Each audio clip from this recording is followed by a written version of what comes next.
We should never allow the government to decide what is acceptable speech and what is unacceptable speech.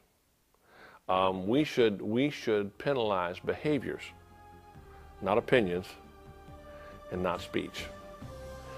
If you start trying to regulate speech, you start trying to regulate thoughts, start trying to regulate beliefs rather than behaviors, there's no way that you're not going to abridge the constitutional rights of millions of Americans.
Captain's Log, 25, 13.4.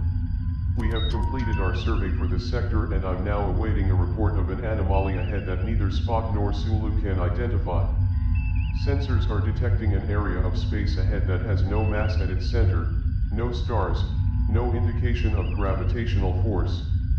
I seem to remember experiencing this kind of encounter before sometime in the past 5 solar years, but I'm unable to place my finger on the exact details.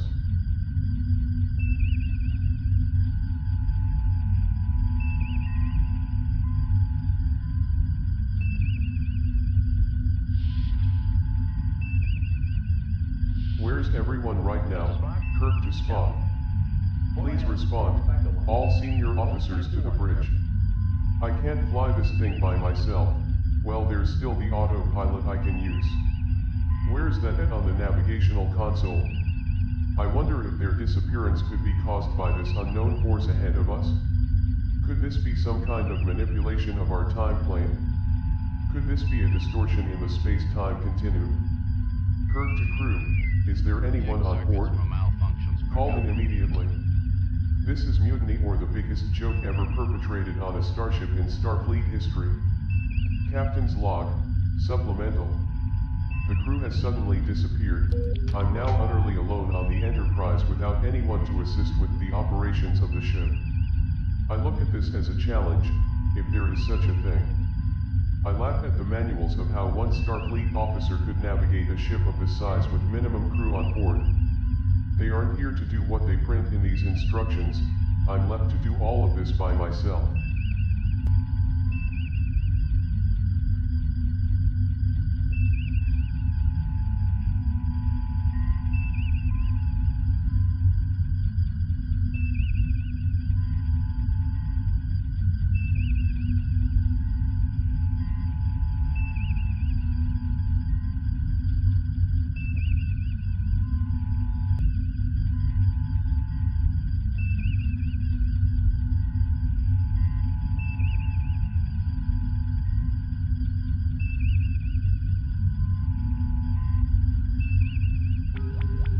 There it is, whatever this might be. Engine room, full reverse. Oops, I forgot there's no one down there. Auxiliary control, this is the captain speaking. Oops, they're not there either. How am I supposed to do this without a crew? Could this be Trelane or some life form doing this to me? I'll try controlling everything here on the navigation station. Where's Sulu when I need him? This oddity is coming too fast for me to take evasive action. Stand by to enter the phenomena. Oh, I'm talking to myself again.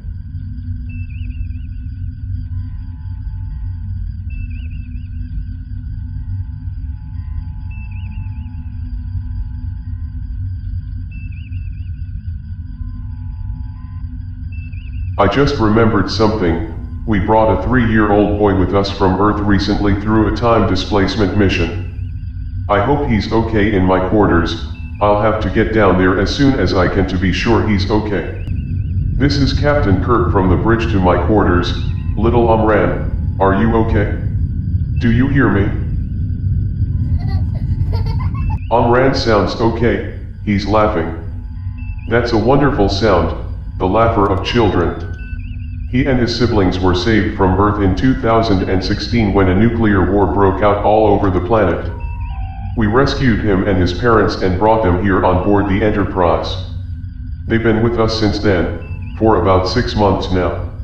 I've loved having him here with the crew, he and his sister and brother. I've learned his big brother, Ali, was killed during the attacks in the city he was living called Aleppo.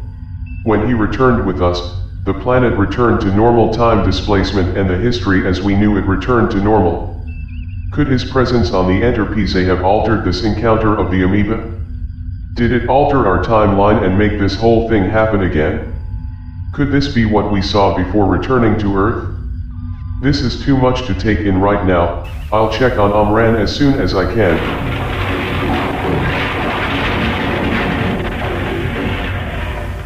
Oh. That was a jolt. We're completely in the dark now. Now I remember, this was the region of space where we encountered an oversized amoeba, destroying entire star systems. I had the entire crew to help me then, now I don't have anyone. I don't remember the crew disappearing when we encountered that one-cell organism. Well, I'll continue on and figure out how they could have been possibly displaced in our time plane from some other phenomena. Right now, I have to figure how to get rid of this slimy amoeba again before it multiplies and makes a bigger mess of our universe. Suspend Captain's log entry.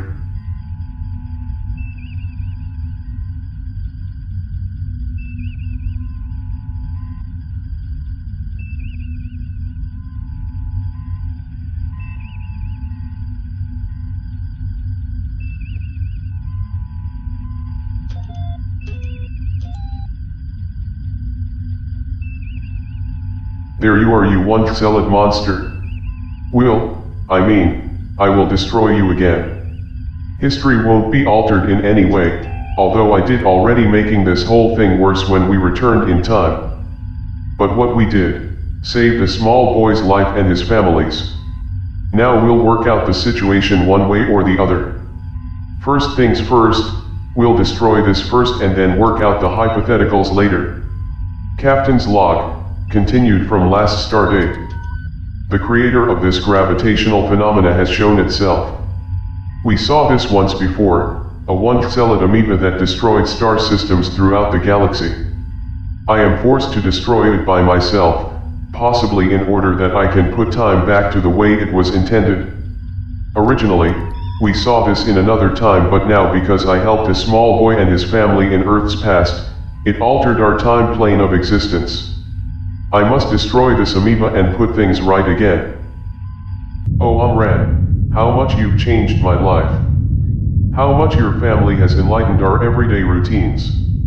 Starfleet is a very difficult life for anyone of our century. We are a military in many ways, but we do what we do for the good of the universe. You might not understand me, but we care about you and your parents, your sister and brother. How can I make you understand how important you are to your people in Syria? We brought you here to help you, to protect you, to keep you safe. Now we see things happening in our century that already have happened before. The crew has disappeared. The only explanation I have is that somehow, when we brought you with us, this altered our time plane of existence. Now when I see a phenomena I saw once before, the crew disappears. That means history is being changed every second. I must destroy that life form which threatens our universe, but somehow I have to bring you back to Earth again to correct this time alteration. Maybe with the universal translator, I can have it communicate what's happening. Captain's log, supplemental. I have entered the nucleus of the amoeba and presently, I am preparing to implant a nuclear charge that will potentially destroy the entire organism. If I can't get out fast enough, I could destroy the ship. This must be timed perfectly. The phenomena is draining my energy reserves in the antimatter cells. I must time this to the second to be certain we can destroy this monster. But I face a much harder decision, what to do about Amran Dognish. I don't want to send him back to a certain unknown future for his family in Aleppo.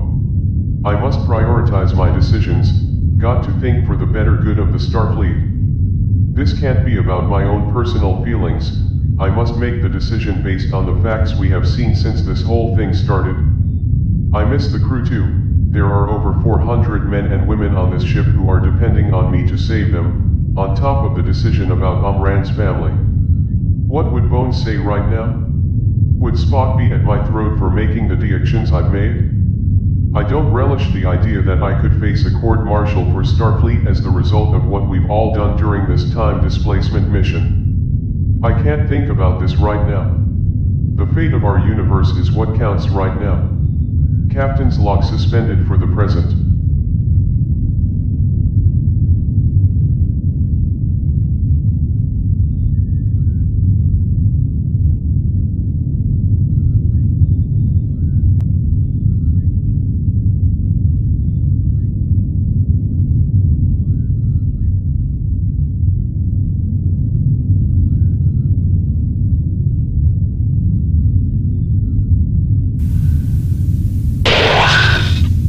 Captain log, epilogue. The nuclear charge is away, now to move back out of the nucleus and out the way I came. There are only seconds left before all power is lost. I pray I will see my crew again and little Amran Dognish. That we will come through this safely. I give commendation to Mr. Spock, Dr. McCoy, Engineer Scott, Navigator Chekhov, Astrogator Sulu, Lieutenant O'Hara, and my most personal love to Amran Dognish and his family. If we survive, Earth will be the most important decision I make. The human race will either be saved or destroyed as the result of my actions. I take full responsibility. I take full responsibility for my actions.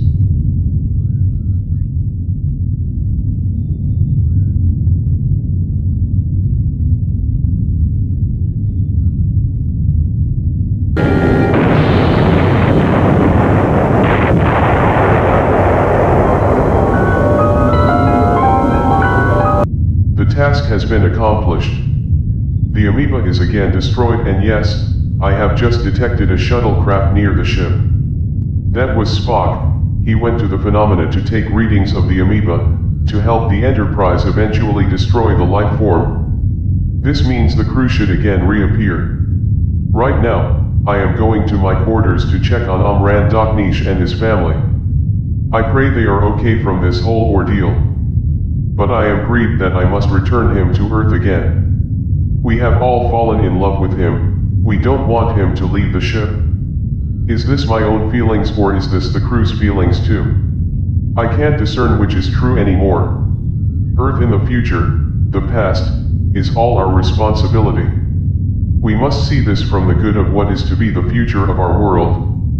We can't let our emotions decide what we do. No matter how much little Amran and his people have suffered, how many millions will die in the future wars on Earth because of what we did? All evidence shows me that letting Amran remain on board will destroy our future. If Earth is destroyed from a nuclear war by a maniac named Barack Hussein Obama, we must not interfere with that event. Records are sporadic from this time in history, so few were found and few survived the nuclear firestorms that eventually destroyed cities, civilizations. We must be able to put history straight in this regard, whether Starfleet agrees or not with our decision.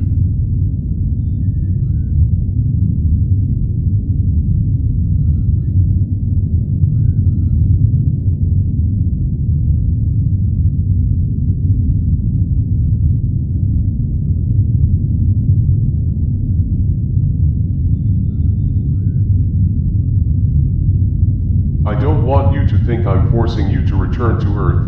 My own feelings are that I want you to stay here with me on board the Enterprise.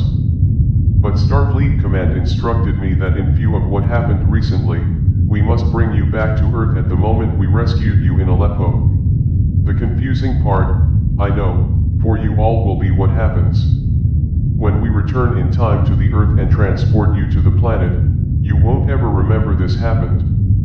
We've have to do this before when an accident forced the Enterprise back to Earth and we ended up in the atmosphere where the people of the 1960s identified our ship. We went back in time before this happened and transported back to Earth at the moment we first beamed them up. I will miss you all, Takwai, Abdullah, Roe, and especially, you Amran. I hug each of you with the happiest wishes your lives will be happy and content. I hug you because I will always love you and miss you. Our records from this time are sketchy, we really don't know what happens after the attacks in Aleppo. My comments will be translated to you in Arabic, so that you will know how all of us feel on the Enterprise for your family. We told your parents that we wish safety and protection for you as well. Take care of yourselves and remember always that we will remember you, no matter how many centuries pass. You will always be in our hearts and our minds, each day. I will be watching the transporter from the bridge, to see you off. The Lord bless you and keep you safe always.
Only reality.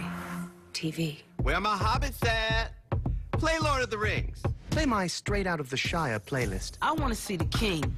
Find LeBron. Search more cartoons. Play The Last OG. Take me to the streets. Play Sesame Street. Me want more cookies.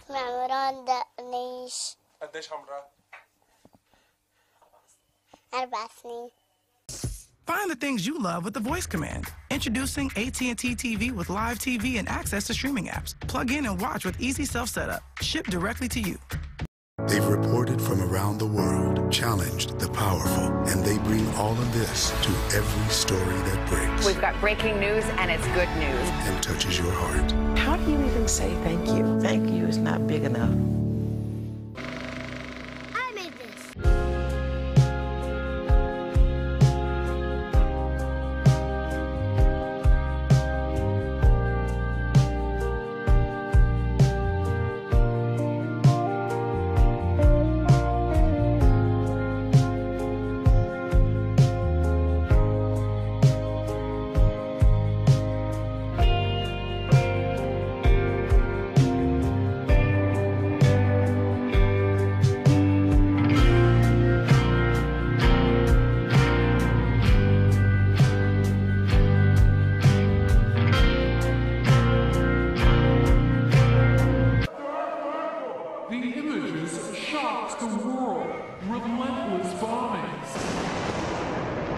Stunned survivors.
a thing about this.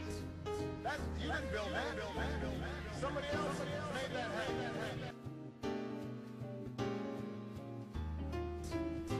You didn't build that. Somebody else made that happen.